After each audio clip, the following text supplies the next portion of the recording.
बिल्लाहि मिनश्शैतानिर्रजीम बिस्मिल्लाहिर्रहमानिर्रहीम। क्या कुर्बानी के जानवर में अकीके की नीयत की जा सकती है या नहीं?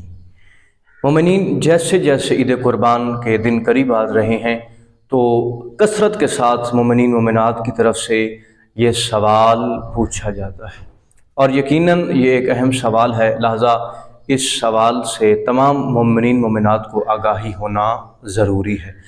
जैसा कि आप जानते हैं कि हम ईद कुर्बान के हवाले से वो तमाम मसाइल जो कसरत से मुआशरे के अंदर पूछे जाते हैं, उन मसाइल के ऊपर वीडियोज़ बना रहे हैं। कल आपकी खिदमत में जो मसला अर्ज़ किया था कि क्या अहले सुन्नत हज़रात के साथ कुर्बानी करना जायज़ है या जायज़ नहीं है, उस टॉपिक पे भी हमारे चैनल पे वीडियो मौजूद है।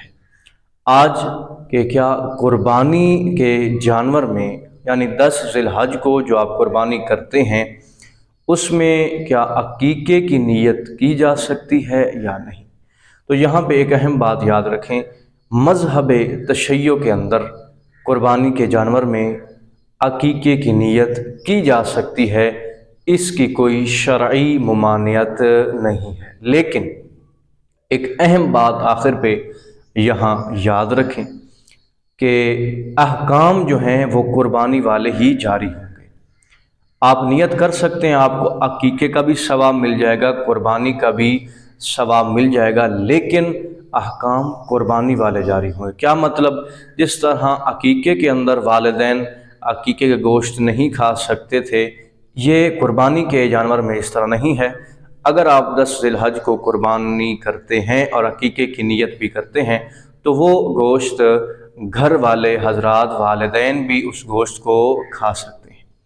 इससे अगली जो अहम बात वो ये याद रखें कि जिन मोमिनीन ने हिस्सा डाला हुआ है, यानी 7 हिस्से हैं, 13 हिस्से हैं, यानी जिस तरह भी अगर वो हिस्सा डालते हैं और अगर वो हिस्से वाले जानवर के अंदर अकीके की नीयत करना चाहते हैं तो ये जायज़ नहीं है।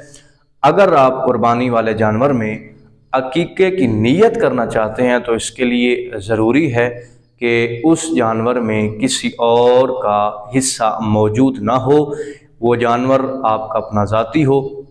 लिहाजा आप उसमें कुर्बानी की नीयत भी करें और अकीके की भी नीयत करें। खुदावंद मुताल आपकी इन दोनों नीयतों को कबूल फरमाएगा और आपकी तमाम मुश्किलात को हल फरमाएगा और आपकी इस अज़ीम कुर्बानी को कबूल फरमाएगा।